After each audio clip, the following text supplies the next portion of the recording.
주님이 길 떠나시는 이유는 우리가 잘 아시는 것처럼 단순합니다. 병든 자, 귀신 들린 자, 소외되고 고통받는 자들을 만나서 위로하시고 치유하시고 하나님의 나라를 사모하는 자들에게 천국 복음을 전하고 가르치기 위해서 그분은 계속 떠나가셨습니다. 지금까지 마가가 증언하는 길 떠나는 주님의 모습을 잠깐 한번 정리해 보겠습니다. 1장 21절로 28절까지 가버나움에 가셔서 귀신 들린 사람을 치료하시고 사람들에게 천국 복음을 전하셨습니다.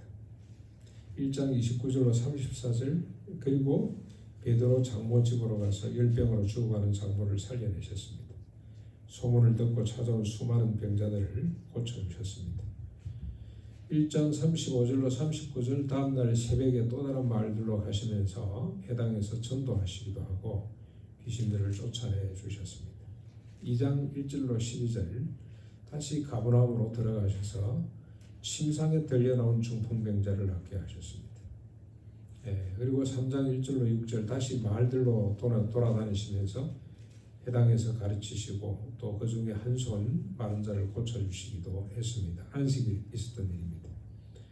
3장 7절로 12절 그리고 다시 바닷가로 나가셔서 수많은 병든 자를 고치시고 귀신 들린 자들을 많이 고쳐주셨습니다. 좀 건너뛰겠습니다. 5장 1절로 20절 그라사인 지방으로 건너가셔서 귀신 들려 무덤에 사는 사람 아무도 제어할 수 없는 사람을 낫게 해주셨습니다. 5장 21절로 43절 다시 또 맞은편으로 배 타고 건너와 해당장 야이로의 딸을 살려주셨습니다. 그 와중에 12의 열정으로 모든 가산을 탕진하고 고통받는 여인을 고쳐주기도 했습니다. 6장 30절로 44절 다시 베세다에서 500여 기적으로 5,000명이나 배불리 먹이시고 천국 복음을 전했습니다. 6장 45절로 52절 밤중에 바다를 건너던 제자들이 풍랑으로 고생하는 걸 보고 물리로 걸어오셔서 풍랑을 잔잔하게 해주셨습니다. 6장 58절로 56절 게네사렛 땅으로 하셔서 많은 병자를 고치시는데 옷가에 손을 대는 자들도 다 나음을 받았습니다. 그리고 오늘 본문입니다. 예수님이 갑자기 게네사렛을 떠나서 두로 지방으로 가셨습니다. 이 두로 지방은 유다가 있는 그 지역의 북쪽이죠. 이스라엘 북쪽 지역입니다. 이방 땅으로 가실 이유가 없어요. 왜 가셨지?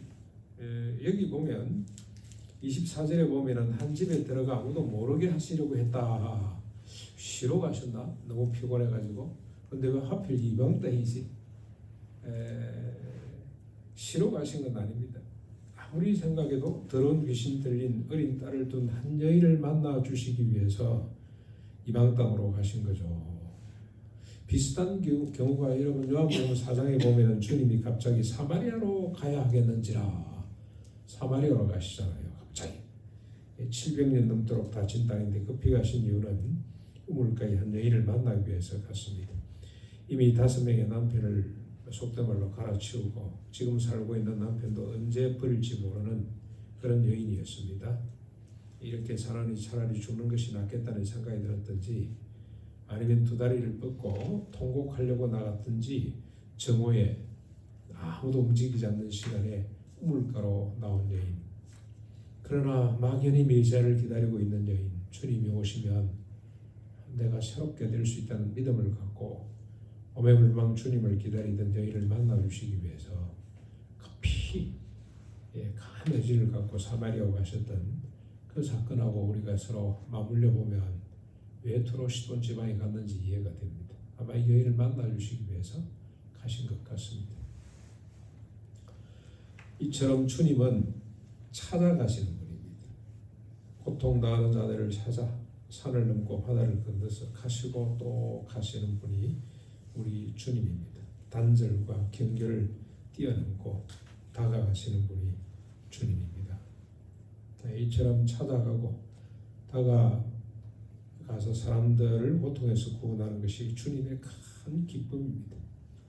사마리아 여인을 만나고 그에게 자신이 누구라고를 소개하고 난 뒤에 얼마나 기쁘셨던지 이 식사도 마다하실 정도였습니다. 다윗도 이렇게 다가오시는 주님을 노래했습니다. 시편 139편 9절입니다. 내가 새벽 날개를 치며 바다 끝에 가서 갈지라도 거기서도 주님의 손이 나를 인도하시며 주의 오른손이 나를 붙들어 주신다. 주님이 다가오는 데는 피할 수가 없다 이 말이죠. 주님이 사랑하는 자를 향해 주님을 바라보는 자들을 향해 다가가는 주님 거부할 수 없다고 그렇게 노래를 하고 있습니다. 주님은 오늘 우리에게도 찾아오셨습니다. 그런데 찾아오신다고 다 찾아가신다고 다 만나는 것 아닙니다. 많은 사람은 주님을 외면했고 부정했습니다. 어떤 데서는 주님을 쫓아내기도 하고 죽이려고까지 했습니다. 그러나 찾아오신 주님을 만난 사람들은 앞에서 본 것처럼 고통에서 해방되고 새로운 삶을 얻고 구원을 얻었습니다. 찾아오시는 주님을 만나기 위해서는 한 가지 조건이 충족되어야 합니다. 오늘 본문에 나오는 스로보니게 여인의 믿음입니다. 이 여인의 믿음은 참으로 눈물겹도록 아름답습니다. 25절 한번 보십시오. 더러운 귀신 들린 어린 딸을 둔 이 여인이 예수의 소문을 듣고 달려와서 그 발 앞에 엎드려졌습니다. 평소 이 여인은 유다로부터 들려오는 예수에 관한 소식을 들었을 겁니다.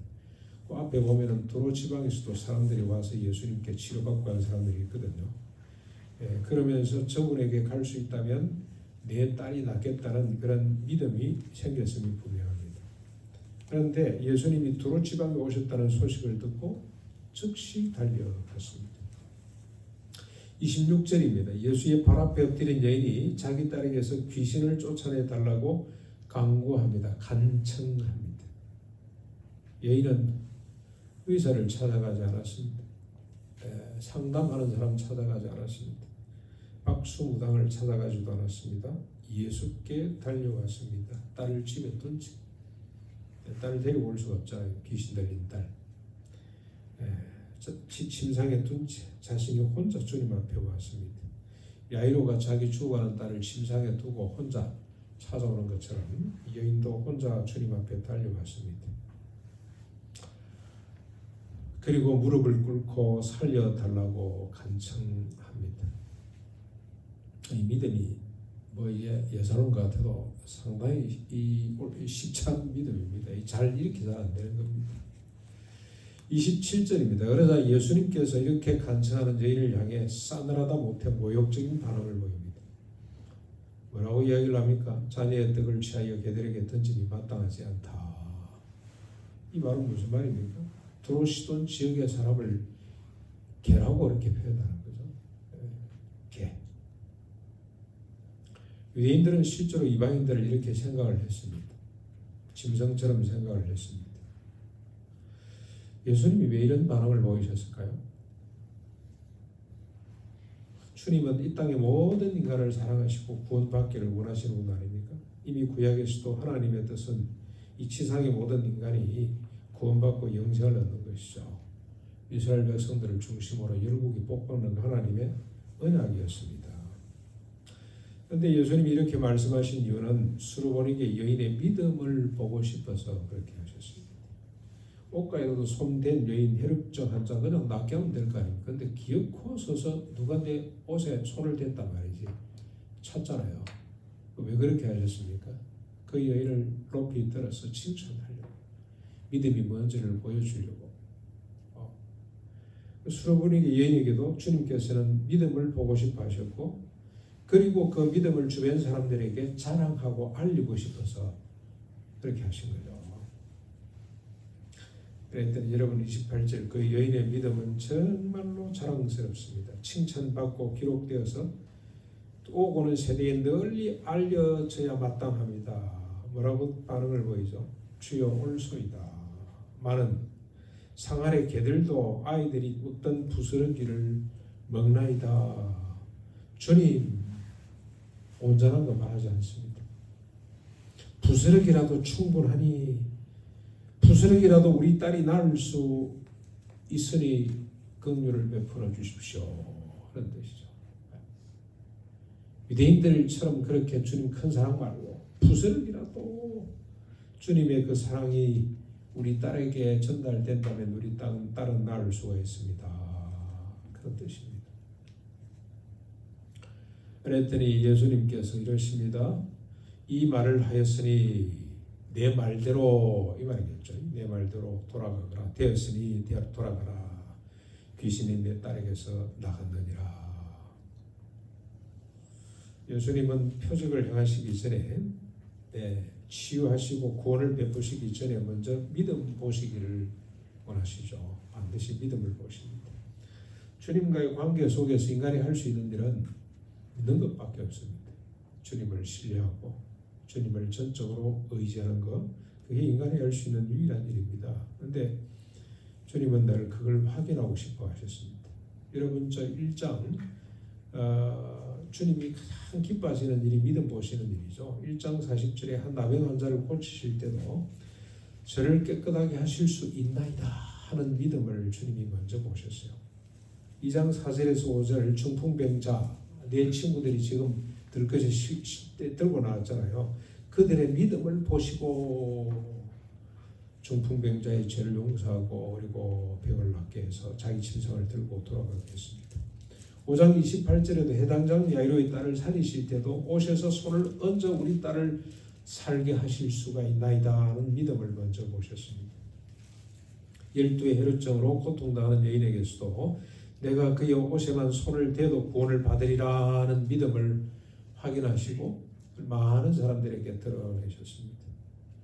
6장 56절 많은 병자들을 고치실 때도 옷가에 손을 대는 자는 다 성함을 얻을 것이다 라는 믿음을 먼저 보셨습니다. 주님이 실망하는 일이 있죠. 믿음이 없는 겁니다. 4장 40절에 광풍이는 바다에서 예수를 깨우는 제자들에게 어찌하여 너희가 믿음이 없느냐고 주님이 속상해 하셨습니다. 야이로의 딸 죽었다고 울고 있는 자들에게도 어찌하여 믿음이 없이 떠들고 있느냐고 책망하셨습니다. 주님은 믿음을 이렇게 귀하게 보시고 믿음대로 되라고 말씀을 합니다. 30절 여인이 집에 와서 보니 자기 딸이 침상에 누웠고 귀신이 나갔습니다. 믿음대로 나왔습니다. 믿음의 결과였습니다. 딸이 다시 살아났습니다. 천국이 그 가정에 임했습니다. 여러분 귀신 들린 가정 한번 경험해 보셨습니까? 주변에서 보신 적이 있습니까? 요즘 많습니다. 우리 주변에 멀쩡한 아이가 학교 안 가겠다고 막 방문 걸어 잠그고 아무도 안 만나겠다 그러고 멀쩡하던 아이가 죽겠다 그러고 그 다 상처받고 고통받고 너무너무 괴로워서 그러고 있는 거죠. 참 비참합니다. 비참해요 그 가정이. 근데 귀신이 들려가지고 딴소리하고 하면 얼마나 괴롭겠습니까? 저 오살리 기도원에 한번 가보면 그런 사람이 들어있습니다. 아이를 앞에 놓고 뭔 병인지 모르지만 뒤에 엄마 아빠가 울부짖고 있는 모습을 보면 정말로 가슴이 찢을 듯이 참 불쌍한 생각이 들고 참 안 됐습니다. 지난번에도 말씀드렸습니다만 어렸을 적에 그런 귀신 들린 아이들 지금으로 치면 정신병자인데 심지어는 쇠사슬에 묶어가지고 기도원에 데려오기도 하도 발광을 지니까 이틀쯤 있다 돌아가는데 그 부모들 그 모습이 뒷모습이 지금도 잊을 수가 없어요. 그렇게 고통스러웠는데 주님이 다가가셔서 그 가정에 천국을 허락해 주셨습니다. 문제를 들고 고통을 들고 주님을 찾아가야 됩니다. 아니 찾아오시는 주님을 믿음으로 맞이하고 문제와 고통을 그 앞에 내려놓을 수 있어야 됩니다. 그래서 회복을 맛보고 구원을 맛볼 수 있으면 좋겠습니다. 주님을 찾지를 않고 자꾸 다른데 기웃거리는 걸 보면 너무 안타깝습니다. 단순하게 그냥 그 문제를 싸들고 주님 앞에 가서 주님 앞에 내려놓고 주님 도와주시도록 이런 믿음을 가져야 되는데 이 성경을 이렇게 많이 먹어서도 우리가 자꾸 딴짓을 하는 거 보면 너무 안타깝습니다. 그런데 여러분 어떻습니까? 주님의 행적에 보면 특이한 점이 있죠. 육신의 고통을 치료하신 후에 사람들에게 늘 경고합니다. 알리지 말라. 조용히 있으라고 경고를 하죠. 1장 43절에 나병 환자를 고치시고 경고하셨습니다. 삼가 아무에게도 아무 말을 하지 말라. 3장 12절 귀신 들린 사람을 낫게 하신 후에도 경고합니다. 나를 나타내지 말거라. 5장 43절에 야이로의 딸을 살리고도 경고하셨습니다. 이 일을 아무도 모르게 하거라. 저 같으면 좀 선전해라. 여기 뭐 일가 수단에 와서 기도했더니 그냥 병이 나았단다. 막 좀 동네방네 좀뭐 PR도 하고 선전도 하고 알렸으면 좋겠는데 주님은 의도적으로 알리지 못하도록 자꾸 막으셨어요. 왜 그랬을까요? 이런 육신의 고통에 머물지 말고 넘어서라는 뜻이죠. 영의 고통을 깨닫고 믿음으로 들고 나와 치료받으라는 뜻입니다. 하늘로부터는 표적을 구하는 바리새인들에게 요나의 표적밖에 보일 것이 없다고 말씀하신 주님의 뜻에서 확인할 수가 있습니다. 참 희한하죠. 그렇게 주님의 표적을 많이 보고서도 바리새인들이 찾아와서 또 다른 표적을 내놔. 하늘로부터 오는 표적을 내놔봐라. 그동안에 주님이 행하신 표적들은 뭡니까? 그들의 눈에는 표적이 아닌 거죠.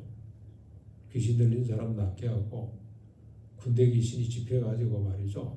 밤중에 집에도 못 가고 무덤에서 먹고 자고 하는 쇠사슬로도 제어할 수 없는 그 귀신 들린 사람을 낫겠는데 그 정도 되면 사람들이 와 이거 하나님 아들 맞구나 아니면 하나님께로부터 온 분이 맞구나 하늘 표적 맞구나 이렇게 인정을 해야 되는데 안 해요. 500개의 기적을 먹었어도 하늘로부터는 표적 내놔라보라. 왜 그렇습니까? 얼마나 인간들이 완악한지 모릅니다. 그런 시시한 표정 말고 그런 거 좀 말고 좀 더 멋있는 좀 더 높은 데 있는 얼마나 인간들이 완악하면 자꾸 또 다른 표적을 내놔봐라. 그때 주님이 뭐라고 말씀하십니까? 요나의 표적밖에 보일 것이다. 요나의 표적은 뭐죠? 3일 물고기 뱃속에 있다 다시 나오죠. 죽었다 살아나는 겁니다. 주님의 십자가 부활을 의미합니다. 내가 너희들에게 보여줄 유일한 표적 하나가 있다. 그게 뭐냐? 십자가 부활의 표적이다. 십자가 부활의 표적은 무슨 표적입니까? 모든 죄를 용서하실 뿐만이 아니라 거듭나게 하시는. 그래서 다시는 자기 자신을 위해 살지 않고 오직 주님을 위해서 사는, 타다를 위해서 사는 이 표적 내가 하나 이거 보라는 겁니다. 이거 육신의 질병을 고치는 표적 정도가 아니고 영의 병 구원의 표적 그걸 사모하고 그걸 바라보라고 육신의 고통에서부터 자유케 되는 이 기적들 표적들을 자꾸 주님은 숨겨 가셨습니다. 무한히 사랑하시고 끊임없이 찾아오시는 주님을 만날 수 있기를 바랍니다. 지금까지 우리가 묵상한 바에 의하면 진정으로 우리가 고통으로 깨닫고 믿음으로 주께 나아가 구원받아야 될 병이 이쪽 병, 바리새인병, 좀 전에 말씀드린 것처럼 서기관병, 그리고 가진자병, 그리고 중심부, 고집병, 가난한 자를 돌아보시는 주님의 표적을 이해하지 못하는 병입니다. 병.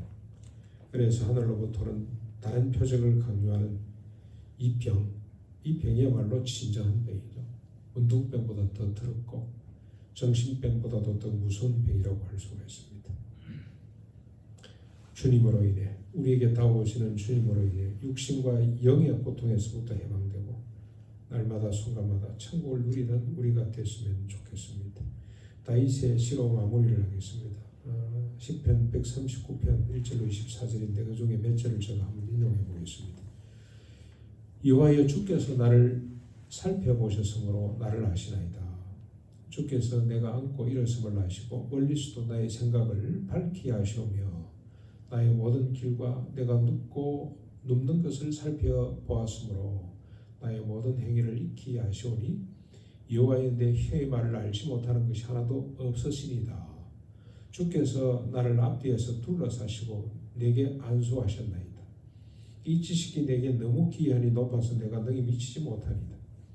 내가 주의 영을 떠나 어디로 가며 주의 앞에서 어디로 피하리까? 내가 하늘에 올라갈지라도 거기 계시며 서울에 내 자리를 펼지라도 거기 계시니이다. 내가 새벽 날개를 치며 바다 끝에 가서 거할지라도 거기서도 주의 손이 나를 인도하시며 주의 오른손이 나를 붙드시리다. 그리고 넘어가서 주께서 내 내장을 지으시며 왜 주님이 이렇게 잘 아시냐? 내장을 지으시며 나의 모태에서 나를 만드셨기 때문에 그렇다. 내가 은밀한 데서 지음을 받고 땅의 깊은 곳에서 기이하게 지음을 받을 때에 나의 행체가 주의 앞에 숨기지 못하였나이다. 내 형질이 이루어지기 전에 주의 눈이 보셨으며 나를 위하여 정한 날이 하루도 되기 전에 주의 책에 다 기록하였습니다. 나를 사랑해서 주님께서 이미 나의 모든 것들을 다 아시고 기록까지 뒀다는 거죠. 그래서 어떻습니까? 하나님이여 주께서 반드시 악인을 죽이시리이다. 피 흘리기를 즐기는 자들아 나를 떠날지어다. 악한 원수들을 하나님께서 진멸해 주실 것이라고 이렇게 믿고 고백하고 있는 겁니다. 근데 그 원수가 어디 있습니까? 23절 하나님이여 나를 살피사 내 마음을 아시며 나를 시험하사 내 뜻을 아옵소서. 내게 무슨 악한 행위가 있나 보시고 나를 영원한 길로 인도하여 주십시오. 육신의 질병보다도 내 속에 들끓고 있는 가난한 자들을 먹이시는 주님을 인정하지 않는 하늘로부터는 다른 기적을 내놔라고 요구하고 있는 이를 주님께서 영원한 진멸해 주시고 영원한 길로 주님 행하신 그 표적을 진정으로 이해하는, 그래서 주님 가신 그 길 묵묵히 따라가는 나로 인도해 주십시오라고 고백하고 있는 다윗의 아름다운 시가 우리의 기도가 되고 우리의 노래가 될 수 있기를 주님의 이름으로 축원합니다.